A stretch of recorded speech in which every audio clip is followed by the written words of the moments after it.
बहुत सारे किसान जो है वो जमीन पर लोन लिए हैं, अब उनको जो है एक तरह से जो लोन है वो चुका नहीं पा रहे हैं। अब आखिर उनका लोन माफ कैसे होगा, क्या प्रक्रिया होता है?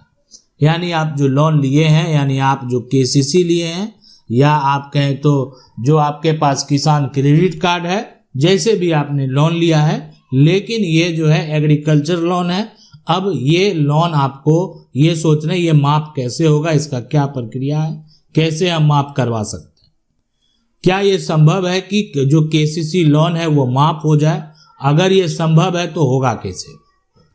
तो केसीसी लोन का सेटलमेंट प्रोसेस पहले समझ लेते हैं। देखें, बहुत सारे लोग जो है जमीन पर, यानी ये जमीन है उनको जितना जमीन है, जमीन के हिसाब से उनको लोन मिलता है। तो जमीन पर जो है ये खेती करने के लिए लोन लेते हैं। अब ये जमीन पर जो खेती करने के लिए लोन लेते हैं, तो हो सकता है कि ये जमीन पर खेती की है लेकिन इनका फसल बर्बाद हो गया। अब जो है वो पैसा दे नहीं पाएंगे, पैसा जो है बढ़ता रहा है, बहुत दिनों से बढ़ रहा है पैसा। अब जो है अब आप सोच रहे हैं कि मेरा लोन जो है केसीसी लोन ये माफ हो जाए, हम नहीं दे पाएंगे ये पैसा। तो देखें, लोन को जो है ना क्लोज जो हम लोग करते हैं, दो तरीका होता है। एक क्या होता है लोन को बंद करने का, कि एक आप पूरा उसको क्या किए, यहाँ पर जो है क्लोज कर दिए, क्लोज्ड हो गया। दूसरा जो है आपका ये सेटल्ड होता है, ठीक है, सेटल्ड होता है। तो अब यहाँ पर कराना क्या है, ये दोनों में अंतर क्या है, दोनों में आपको बताते हैं। तो ये जो क्लोज यानी जो नियमित भुगतान है, इसमें किसान ने पूरा जो बकाया है प्रिंसिपल प्लस इंटरेस्ट चुका दिया हो, यानी आपका फसल बर्बाद हुआ उससे कोई लेना देना नहीं है। आपने क्या किया, जो पैसा लिया था बैंक से, जो आपने लोन लिया था प्लस उसका जो ब्याज होता है, आपने दोनों चुकता कर दिया। तो बैंक लोन जो है आपको जो खाता है वो बंद कर देता है और नो ड्यू सर्टिफिकेट जो है वो आपको दे दिया जाता है, यानी आपका कोई भी ड्यूज नहीं है, इसका एक सर्टिफिकेट आपको मिल गया। और जो सिविल स्कोर की बात करें, जो वो भी आपका इम्प्रूव होता है, इसलिए कि आपने जो पैसा लिया था, जो कंडीशन पर लिया था, उस कंडीशन पर आप खरे उतरे और आपने सारा पैसा चुकता कर दिया। कोई दिक्कत नहीं होता उनको, यानी जो कि एक तरह से सिविल स्कोर में जो कि सारा पैसा यानी प्रिंसिपल और इंटरेस्ट दोनों दे देते हैं। लेकिन यहाँ तो फसल बर्बाद हो गया है, अब वो देने की स्थिति में है ही नहीं व्यक्ति, आखिरकार अब वो नहीं दे पाएंगे पैसा, जो लोन लिए हैं वो पैसा नहीं चुकता कर पाएंगे। अब है कि उसके लिए यानी बैंक के द्वारा ही आप कह सकते हैं सेटलमेंट प्रक्रिया जो है वो लाया जाता है, सेटलमेंट की प्रक्रिया।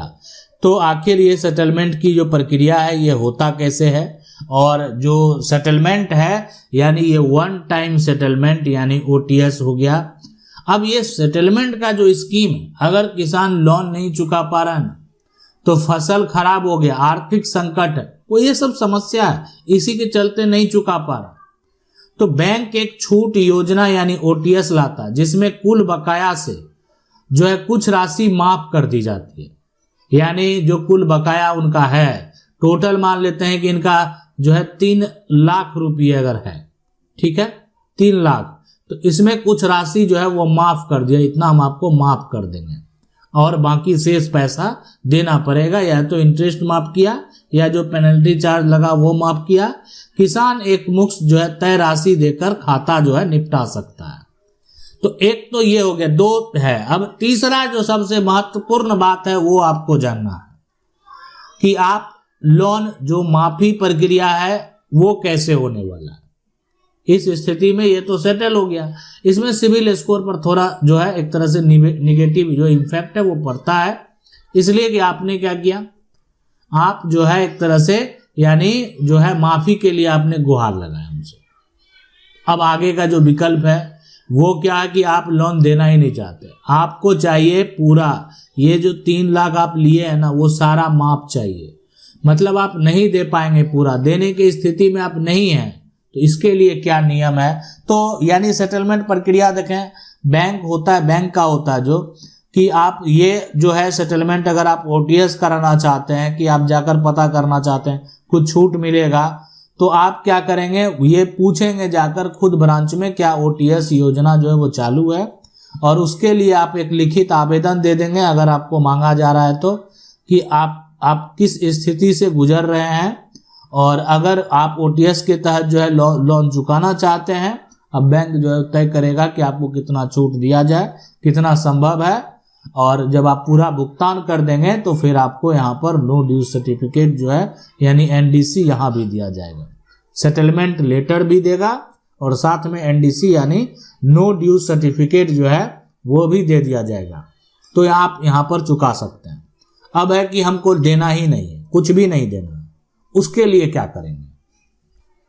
अब इसमें देखें, सबसे पहले जो है आता है कि आपको यानी कि अगर आपके राज्य में यानी कर्ज माफी योजना है, कर्ज माफी योजना, आपका राज्य जो है जिस राज्य से आप बिलोंग करते हैं वहां अगर कर्ज माफी योजना जो है वो चला, जैसे कुछ दिन पहले का बात है झारखंड का, ठीक है,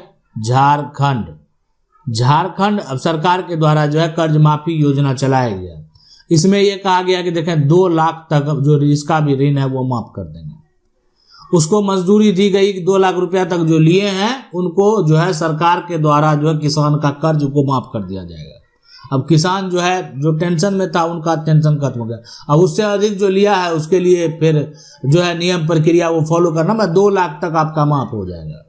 2 लाख तक आप रुपया लिए हैं तो आपका वो सारा पैसा माफ कर दिया जाएगा। और यहाँ पर जो है जो किसान है उनका करीब कह सकते हैं 400 करोड़ जो है वो कर्ज माफ हुआ था, 400 करोड़ कर्ज। तो ये हो गया। उसके बाद और भी जो राज्य हैं, यहाँ पर जो बात करें यहाँ पर तेलंगाना का, ठीक है, तेलंगाना सरकार के द्वारा भी ये योजना लाया गया कि आप जो किसान हैं उनका 1 से जो 2 लाख तक का जिसका भी लोन है उसका ऋण जो है वो माफ कर दिया जाए। तो उनका भी ऋण को क्या किया गया, माफ किया गया। तो अब यहाँ पर आप जो है अगर चाहते हैं कि आपका लोन माफ हो तो ये आपके सरकार के ऊपर डिपेंड करता है। आप अगर ये केसीसी लोन सरकार के द्वारा ये जो है तय किया गया कि जिनका भी किसान जो भी किसान है उनका जो लोन है अगर उनको माफ कर दिया जाए तो वो जो है माफ कर दिया जाएगा। अब सरकार का योजना आएगा तभी ये संभव है, नहीं आता है तो फिर संभव नहीं है। जहाँ भी केसीसी है, किसान क्रेडिट कार्ड है, वहाँ पर फिर आपको ये देखना पड़ेगा कि आपके राज्य में योजना आता या नहीं आता, अन्यथा ये सेटलमेंट जो है ऐसे तुरंत नहीं होगा। अब रही बात की कानूनी प्रक्रिया का, बहुत लोग ये कह रहे हैं कि कानूनी प्रक्रिया क्या होगा। अब कानूनी प्रक्रिया में क्या है कि क्या आपकी गिरफ्तारी होगी, क्या आपके प्रॉपर्टी को जब्त किया जाएगा, तो यानी केसीसी लोन के लिए क्या कानूनी प्रक्रिया है ये भी आप जरूर जान लीजिए। सबसे पहले कौन कौन सा कानून है, तो कानून है यहाँ पर जो है एक जो अगर बात करें तो सरफेसी एक्ट, ये कानून है। उसके बाद जो है यहाँ पर बैंकिंग का भी कानून है, जो है बैंकिंग यहाँ पर रेगुलेशन एक्ट। उसके बाद बात करें तो यहाँ पर जो है आरबीआई केसीसी गाइडलाइन, ठीक है, यहाँ पर गाइडलाइन। उसके बाद अगर बात करें तो जो है रिकवरी के लिए भी कानून है। तो ये सारा प्रक्रिया है। अब देखें ये जो कानून है ना, इसमें आखिरकार क्या होगा कि आपके और बैंक के बीच में क्या कॉन्ट्रैक्ट हुआ, ठीक है। अब आपने जो है क्या गिरवी रखा, जो भी है यहाँ पर जो, तो होता क्या है कि देखें ऐसा नहीं है कि बैंक जो है कॉन्ट्रैक्ट एक्ट है ना, आपके बीच में कॉन्ट्रैक्ट चला है, कॉन्ट्रैक्ट एक्ट चला है तो मामला कहाँ जाएगा, कोर्ट में। यहाँ पर जो है सिविल मामले में आपके कोई गिरफ्तारी नहीं होने वाली है। बैंक जो है बिना नोटिस के आपकी जमीन को जब्त नहीं कर सकता, बिना जो है आदेश के जो है जब्त नहीं कर सकता। वो भी एक तरह से आपसे कॉन्ट्रैक्ट किया है, कॉन्ट्रैक्ट किया है तो जजमेंट लाएगा तो फिर जब्त करेगा, ऐसे जब्त नहीं कर सकता। तो इसलिए कानून है, यहाँ पर मामला फिर कोर्ट में चला जाता है। अब अगर बैंक को भी खर्च करने की जरूरत है, कोर्ट में जाएगा तो मामला, तो बैंक के भी लॉयर हैं, वो जाते हैं वही मामले को देखते हैं। तो अब यानी वहां पर आप भी अपना पक्ष रखेंगे, क्या समस्या है, क्यों नहीं दे पाए, क्या कारण है, क्या स्थिति है आपकी, बहुत तरह की बात है। लेकिन इससे पहले जो है बैंक इस लफड़े में पड़ने से जो है ना अच्छा ये जो है बैंक के द्वारा अक्सर देखा जाता है कि लोक अदालत लगा दिया जाता है। कितना लड़ेंगे तो सिविल मामला है, यहाँ पर 10 साल लड़ेंगे, तब पैसा का पैसा कोर्ट जो जजमेंट दे देगा ने पैसा जो है इनका वापस कर दे। ठीक है, तो पैसा का पैसा मिलेगा, तो इसलिए क्यों ना हम लोक अदालत में जाकर जो खर्च करेंगे, जो मेरा खर्च होगा उतना डिस्काउंट देके इस आदमी को अब कभी लोन नहीं देंगे। बस इस बात को आप समझ लें। यहाँ पर सबसे जो है ना ऐसा कोई समस्या उत्पन्न नहीं होता, समस्या यही उत्पन्न, अब सरकार के द्वारा माफ कर दिया गया तो यहाँ पर आपका जो है सिविल स्कोर से कोई लेना देना नहीं है। लेकिन जो है यानी आप जो है एक लोक अदालत में गए, सेटलमेंट करवाए, ऐसे सिचुएशन में तो आपका इम्पैक्ट पड़ेगा। मतलब बैंक को भी लगा कि इसको जो हम डिफॉल्ट बना दिए, अब उसका हम सेटल कर दिए, तो ये पूरा प्रक्रिया होता है। यानी कानूनी प्रक्रिया भी आपको जो है जानना बेहद जरूरी है। इसके अलावा कौन कौन सा कानून लगेगा, ठीक है, आखिर इस सिचुएशन में जमीन जो है मॉर्गेज है, बहुत सारे लोग रजिस्ट्री वाला जमीन जो है गिरवी रख के लोन लिए हुए हैं। अगर ये सब भी आपको जानना है तो आप हमें कमेंट कर सकते हैं, हम आपको पूरा डिटेल से बताएंगे कि आखिर ऐसे सिचुएशन, ऐसे कंडीशन में आपको क्या करना है। आशा करते हैं वीडियो अच्छा लगा होगा। वीडियो को लाइक जरूर कर दें, चैनल को पहली बार देख रहे हैं सब्सक्राइब करके जो बेल आइकन है उसको जरूर दबा लें। मिलते हैं अगले वीडियो में, तब तक के लिए जय हिंद।